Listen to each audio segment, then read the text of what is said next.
Attaque du poste de contrôle de l'Aoudou, quand le terrorisme frappe jusqu'aux portes de Niamey. Le 11 janvier 2024, aux environs de 20h20 Mn, un poste de contrôle de l'escadron de sécurité routière et d'escorte, ESR, de la gendarmerie nationale a été pris pour cible par des individus armés, à l'Aoudou, un petit village situé à 17 km au sud de Niamey, sur la route de Sey, région de Tillabéri. Les assaillants étaient arrivés à la hauteur du poste de contrôle à bord de 2 véhicules Toyota Hilux et ont ouvert le feu sur tout ce qui bouge avec des fusils mitrailleurs, provoquant une panique indescriptible. À leur arrivée, ils étaient camouflés sous des bâches certainement pour ne pas attirer l'attention des gendarmes qui assuraient la sécurité des lieux. D'après les sources sécuritaires qui ont rapporté l'information, les gendarmes qui étaient sur place ont opposé une vive résistance face aux assaillants. Ces derniers, probablement des terroristes, ont pu, dans la confusion des échanges de tirs, la débandade des civils et à la faveur de la nuit, emporter 3 véhicules. Les mêmes sources font état de 3 civils tués qui étaient à côté d'une boutique et 7 personnes blessées, parmi lesquelles 2 gendarmes et 5 civils. Tous les blessés ont été évacués au centre hospitalier universitaire de Lamordé à Niamey. S'agissant des véhicules emportés par les terroristes, les sources sécuritaires précisent qu'un des véhicules appartient à la gendarmerie nationale et les 2 autres sont des propriétés personnelles des agents de l'institution. L'attaque du poste de contrôle de l'Aoudou est une attaque hors du commun par son mode opératoire. Elle a été conduite par des individus armés à bord de véhicules et non sur des motos. Ce qui en a rajouté à l'effet de surprise chez les gendarmes de service au niveau du poste de contrôle. L'attaque de l'Aoudou peut être considérée d'inattendue parce qu'elle s'est déroulée sur un axe pourtant sécurisé, qui n'a jamais été attaqué auparavant, et presque à la périphérie de Niamey. Les lieux ne sont qu'à 17 km de la capitale. À Bougoum, une autre localité située à la sortie de Niamey, sur la route de Torodi, 18 km à l'ouest, des engins d'explosifs improvisés ont été installés dans ces environs sur l'axe conduisant à Torodi et des véhicules en ont été victimes ainsi que leurs passagers. Il y a eu aussi des échanges de tirs à cet endroit entre les FDS et des terroristes. Non loin de là, à 30 km à vol d'oiseau, se trouve la localité de Guéladjo qui, souvent, recevait jusqu'à une date récente, la visite de nombreux individus armés qui venaient pour prêcher, prélever l'impôt, menacer les populations ou détruire les infrastructures publiques locales. Dans cette zone, les terroristes mènent la vie dure aux populations. Pas plus tard que le 5 janvier 2024, un cycliste a perdu la vie, tué par un EI, placé non loin de Tchobol Befi, un village situé à 5 km au nord de Guéladjo et 45 km à l'ouest de Sey. Toute cette zone est située dans la région de Tillabéri, une région très connue pour son insécurité causée par le terrorisme. Le benjamin des chefs de mouvements armés du nord du Mali, Moussa Argé Acharatouman, resté loyal à Bamako dans la bataille de la reconquête de Kidal, s'est prononcé publiquement jeudi 11 janvier en faveur du dialogue intermalien annoncé par le président Assimi Goïta. Si les contours de ce dialogue restent encore très flous, le leader loyaliste d'Ossak natif de Menaka, qui dirige le mouvement pour le salut de l'Azawad, MSA, souhaite l'encourager, même si les poursuites pour terrorisme lancées par Bamako fin novembre contre les chefs des mouvements indépendantistes du Nord signataires des accords de paix de 2015 semblent exclure ces acteurs. Moussa Argé Acharatouman était à Gao à l'occasion d'une réunion de la communauté d'Ossak autour du thème du vivre ensemble, de la paix, de la cohésion sociale et de la promotion du dialogue intermalien, sous la présidence du gouverneur de la région, le général Moussa Traoré. Était également présent le secrétaire général de l'autre mouvement d'autodéfense Touareg, le Gassia, ainsi que plusieurs chefs traditionnels et religieux des régions de Gao et Menaka, au sud-est du Septentrion. Dans son discours, le gouverneur a salué l'engagement de la communauté d'Ossak pour la paix et le dialogue intermalien, disant qu'il existe un temps pour la guerre et un temps pour la paix et que celui de la paix est venu. Une communauté très éprouvée par l'État islamique. Le secrétaire général du MSA tenait, lui, à remercier les populations de la grande ville du nord du Mali pour leur soutien inébranlable à sa communauté durement éprouvée par les attaques de l'État islamique au Sahel depuis mars 2022. Il a salué la communauté sœur des Ingades, particulièrement son président, le général Elad Argé Gamou, nommé gouverneur de Kidal après la prise du bastion indépendantiste Touareg par l'armée malienne. Les 2 hommes sont proches et leurs mouvements ont combattu l'État islamique côte à côte en 2018 dans la zone des 3 frontières, aux côtés des armées maliennes, nigériennes et françaises, puis, en 2022, sans ces renforts. L'État islamique a réussi, toutefois, à consolider sa maîtrise de la région. L'objectif de la réunion était de rechercher de l'aide urgente pour plus de 86 000 déplacés qui continuent à fuir les massacres de civils commis par l'État islamique. La scolarisation des enfants déplacés ne doit pas être oubliée, a insisté Argé Acharatouman.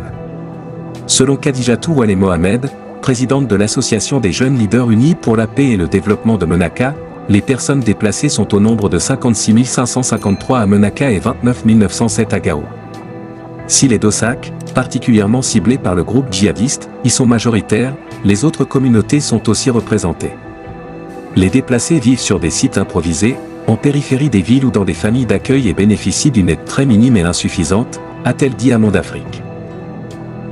Bienvenue, chers spectateurs, sur Génération Consciente Africaine. Ici, nous allons au-delà des titres pour vous offrir une perspective éclairante sur l'actualité politique africaine. Aujourd'hui, nous plongeons au cœur des dynamiques qui façonnent notre continent.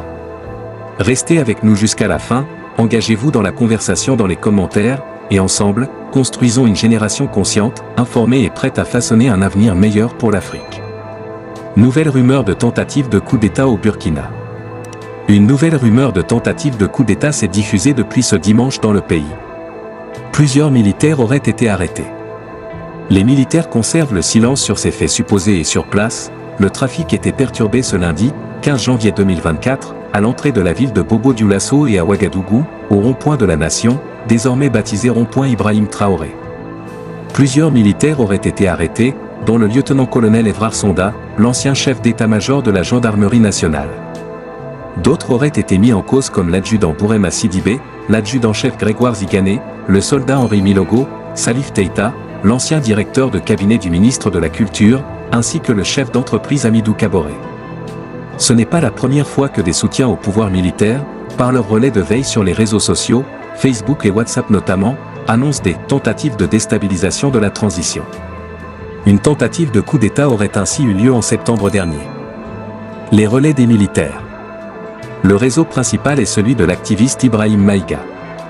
Celui-ci avait, aux premières heures du putsch de Paul-Henri Sandaogo Damiba, en janvier 2022, affiché son soutien au mouvement patriotique pour la sauvegarde et la restauration, le nom que s'est donné la junte au pouvoir. Ibrahim Maïga vit aux États-Unis et il disposerait d'informations qui proviennent du sommet de l'État. Les nombreux veilleurs, des jeunes qui montent la garde au niveau des principales artères de la capitale Ouagadougou, sont aussi là pour veiller sur le capitaine Ibrahim Traoré, désormais à la tête de l'État au Burkina Faso. Simple manipulation ? Dans ces conditions, il est difficile encore d'affirmer si la rumeur diffusée sur les réseaux sociaux correspond à une réalité ou bien si elle est une manipulation pour maintenir la mobilisation des Burkinabés derrière le capitaine Traoré. Les messages diffusés appelaient ainsi à faire barrage aux tentatives d'assassinat du président Ibrahim Traoré.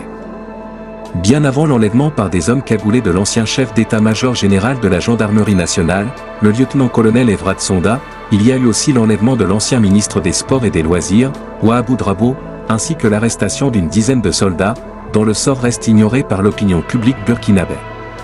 En RDC, des candidats invalidés aux législatives protestent. 81 candidats ont vu leur candidature invalidée en raison d'irrégularités et les votes en leur faveur annulés. Certains accusent la commission électorale de leur avoir volé leur victoire.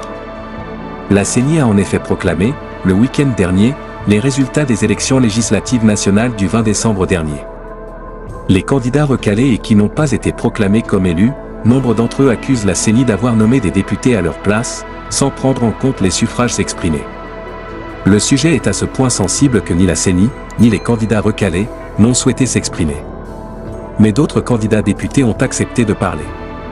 C'est le cas de Mukange Totoro, un des candidats de l'Alliance des Congolais pour la refondation de la nation, l'ACRN, du prix Nobel de la paix, Denis Mukwege. Ce n'est pas que nous accusons la CENI, mais c'est un fait.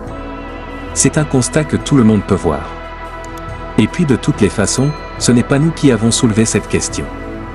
Ce sont les gens de la majorité présidentielle. Les gens de l'Union sacrée mis de côté. Vous avez de nombreux exemples, a-t-il expliqué. Large défaite de l'opposition. L'opposition parle donc de fraude massive.